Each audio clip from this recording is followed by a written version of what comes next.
রাধে রাধে বন্ধুরা, জয় গুরু জয় নিতাই। তোমাদের আনন্দময়ীমা লীলা কথা পাঠ করে শোনাচ্ছিলাম।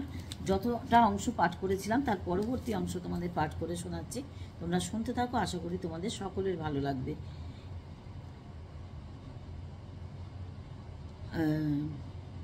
এজন্য তিনি ভারতের বিভিন্ন প্রান্তরে ছুটে যেতেন।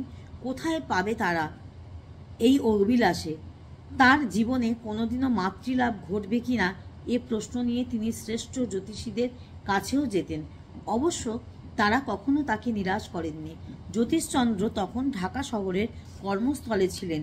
এভাবে তার অশান্ত মন একদিন খবর পেলেন শহরের নিকটস্থ শাহবাগে এক মাতাজি অবস্থান করেছেন।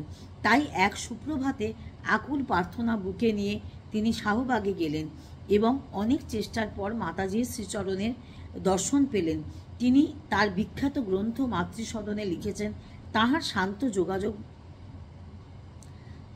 শান্ত যোগাযোগস্থ অথচ কুলবধূর ভাব এই দুটি যুগপৎ প্রথম দেখিয়া চমকিয়া উঠিলাম।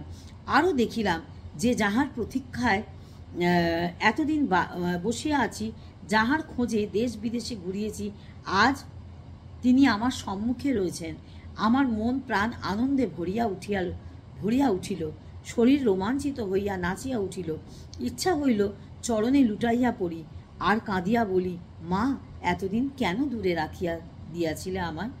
এখানে একটি কথা স্মরণ থাকে যে জ্যোতিষচন্দ্র বয়সে নির্মলা মাতা অপেক্ষায় 15-16 বছরের বড় ছিলেন, কিন্তু সেদিন তার মাতৃভাবের সমুদ্র প্লাবনে এই প্রাচীন এই নবীনের সব ভেদাভেদ খড়কুটোর মতো বিলীন হয়ে গিয়েছিল।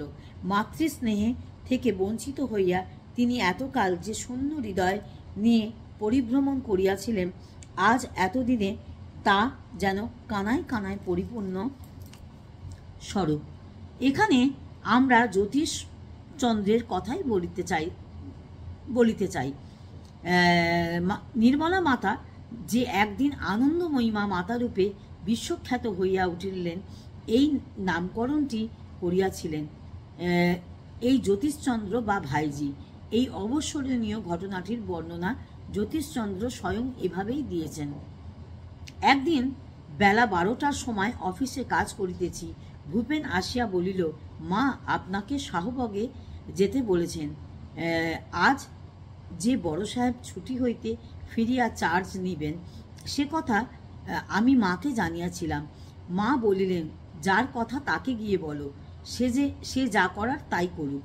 কোনো দ্বিধা না করিয়া কাগজপত্র টেবিলের উপর যেমন ছিল তেমনভাবে ফেলিয়া রাখিয়া কাহাকেও না জানাইয়া শাহবাগে আসিলাম। মা বলিলেন, সিদ্ধেশ্বরে আসনে চলো।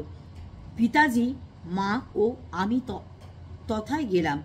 যে জায়গায় এখন স্তম্ভ ও শিবলিঙ্গ হইয়াছে সেখানে একটি কুণ্ড ছিল, তাহার ভিতর মা আসিলেন। খুব হাসি ভাব আর আনন্দময়ী মূর্তি। পিতাজিকে আমি হঠাৎ বলিলাম, মাকে আমরা শ্রী শ্রী মা আনন্দময়ী বলিব। তিনি বলিলেন, আচ্ছা, তাই হবে। মা স্থির দৃষ্টিতে আমার মুখের দিকে কতক্ষণ ধরে চাহিয়া থাকিলেন। আজ এই পর্যন্ত বন্ধুরা। পরবর্তী অংশ নিয়ে আবার পরবর্তী ভিডিওয়ে আসবো। ততক্ষণ সঙ্গে থাকো, সাথে থাকো। রাধে রাধে, জয় গুরু জয় নিতাই।